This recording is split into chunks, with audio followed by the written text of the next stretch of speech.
FIR हुआ था, परसों रात को हुआ था, जो कि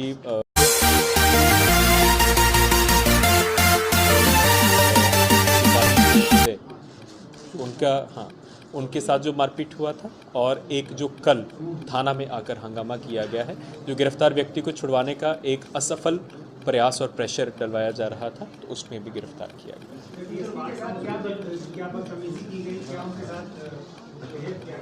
नहीं, बाताबाती हुआ है। बेसिकली जब ये सरफराज गिरफ्तार हो गए थे, जो कि परसों वाले केस पे वांटेड थे, सरफराज जब गिरफ्तार हुए थे तो उनसे पूछा जा रहा था कि उनके साथ और कौन थे। जो हमारे पास सीसीटीवी फुटेज वगैरह थी, मोबाइल क्लिप्स थे, तो उनसे पहचान करवाई जा रही थी। तो उसमें अचानक जो वार्ड कमिश्नर है मोहम्मद अफसर, वो तुरंत आ गए और उन्होंने बोला कि नहीं, इनको गलत रूप से गिरफ्तार किया गया है।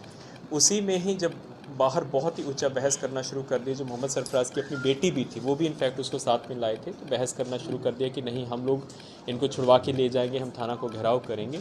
उसी क्रम में फिर पुलिस उपाधीक्षक नगर जो थे वहाँ पर गए थे और उनको बोला गया था कि इस तरह से आप कानून को अपने हाथ में लीजिए, आपका जो भी ग्रीवांस होगा आप लोग अपना भी एप्लीकेशन दीजिए, उसका भी जांच होगा। लेकिन इन लोगों को था कि हम लोग किसी तरह से उसको छुड़वा के ले जाएं, प्रेशर लेके चले जाएं, लेकिन वहाँ पे हमारे पास पुलिस फोर्स था, आसपास के थाना भी थे, और उसी में ही हाथापाई किए और धमकी दिए कि हम लोग देख लेंगे, हर जगह पे देख लेंगे, हम लोग घेराव कराएंगे, रोड जाम करेंगे और मॉब को मोबिलाइज़ करेंगे। लेकिन कोई भी उनका मंसूबा सफल नहीं हो पाया और उसी क्रम में थाना में डिटेन किया गया और आज उनको न्यायिक हिरासत में फॉरवर्ड कर दिया गया। उनके पिता आए थे, लेकिन पिता ने डायरेक्टली, पहले उनको मालूम नहीं था कि पूरी खबर क्या है, क्योंकि उनको ये अफवाह गई थी कि उनके बेटे के साथ अंदर मारपीट की जा रही है, जो पूर्व एमएलसी हैं, माननीय विधान पार्षद पूर्व हैं। लेकिन जब उनको सारा सीसीटीवी फुटेज दिखाया गया और सारे घटनाक्रम के बारे में बताया गया, तो फिर उन्होंने अपने बच्चे का सपोर्ट नहीं किया और फिर वो चले गए और बाहर जाके भी उन्होंने किया।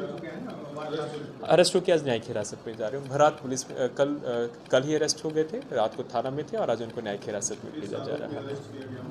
353 सरकारी काम में बाधा डालने के लिए, पुलिस ऑफिसर्स को धमकी देने के लिए और गिरफ्तार व्यक्ति को छुड़वाने हेतु मॉब मोबिलाइज करने के बाद।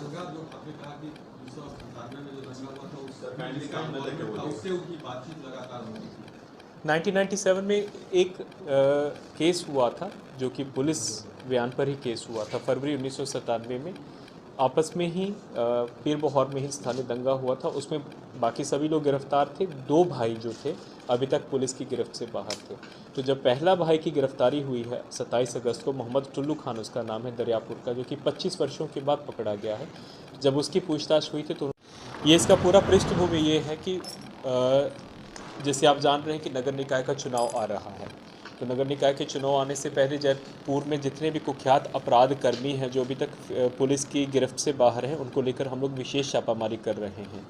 वर्ष 1997 में एक दंगा हुआ था पीर बहौर में, लगभग 25 वर्ष पहले, जिसमें 2 सहोदर भाई, मोहम्मद टुल्लू खान और उसका भाई मोहम्मद गुल्लू खान, अभी तक पुलिस की गिरफ्त से बाहर चल रहे थे। फिर हम लोगों को सूचना प्राप्त हुई कि ये लोग अभी भी, जो दरियापुर एरिया है पीर बहौर का, वहीं पे ही लगातार रह रहे हैं, आते जाते हैं, लेकिन पुलिस की हमेशा गिरफ्त से बाहर रहे हैं। तो एक विशेष टीम बनाई गई थी, जिसमें एक भाई को, मोहम्मद टुल्लू खान जो है, उसको 28 अगस्त को गिरफ्तार करके जेल भेज दिया गया था। जब उसकी पूछताछ हुई तो पता चला कि ये जो वार्ड कमिश्नर हैं, जो अशरफ अफसर जिनका नाम है, वार्ड नंबर 41 है संभवतः, पीर बहौर 40, इसके कमिश्नर हैं, कि इनके साथ वो लगातार संपर्क में रहे हैं।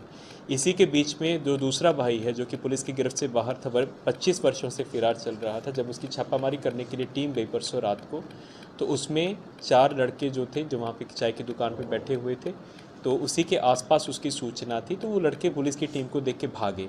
उनमें से 4 लड़कों को पकड़ लिया गया और जब पकड़ा गया तो वहाँ पे मूवमेंट हुआ। वहाँ पे जो स्थानीय लोग हैं, ये जो वार्ड कमिश्नर हैं, इनके नेतृत्व में वहाँ पे उन्होंने एक मॉब बनाया और उन लड़कों को छुड़वाया और एक पुलिस वाले के साथ मारपीट भी किया।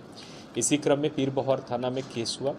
केस में जो मोहम्मद सरफराज हैं, जो कि उसके एक अभियुक्त थे, कल उनको पकड़ के थाना लाया गया था। तो पुनः ये जो वार्ड कमिश्नर है, वहाँ पे थाना पे आकर उन्होंने हंगामा किया।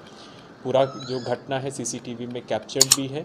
अपने कपड़े इन्होंने खुद फाड़े और आरोप लगाया कि पुलिस के ऊपर मारपीट का आरोप लगाया। हालांकि ऐसी कोई बात नहीं थी, पूरी घटना सीसीटीवी में भी है। उसकी जांच करवाने के लिए हम लोग कभी भी, कोई भी स्वतंत्र एजेंसी जांच करना चाहते उसकी जांच कर सकते हैं। और आके धमकी दिया, इवन एसटीपीओ टाउन को धमकी दिया कि नहीं अभी, क्योंकि पूरा चुनाव का माहौल चल रहा है कि इस तरह से हम लोग किसी को गिरफ्तार नहीं होने देंगे। लेकिन हम लोग भी पुलिस ने बहुत ही संयम से, धैर्य से बाहर रोड जाम भी किया, सब कुछ किया, लेकिन उसके बावजूद भी दोनों को गिरफ़्तार किया गया है। सरफराज तो पहले गिरफ़्तार हो गए थे और जो मोहम्मद अफसर उनको भी गिरफ़्तार किया गया है। इस प्रकरण में कुल 13 नामजद अभियुक्तों के ऊपर एफआईआर हुआ था, 2 उसमें गिरफ़्तार हो चुके हैं। 11 और लोगों को जो सीसीटीवी फुटेज के माध्यम से आइडेंटिफाई हुए, उनको गिरफ़्तार करने की कार्रवाई की जा रही है।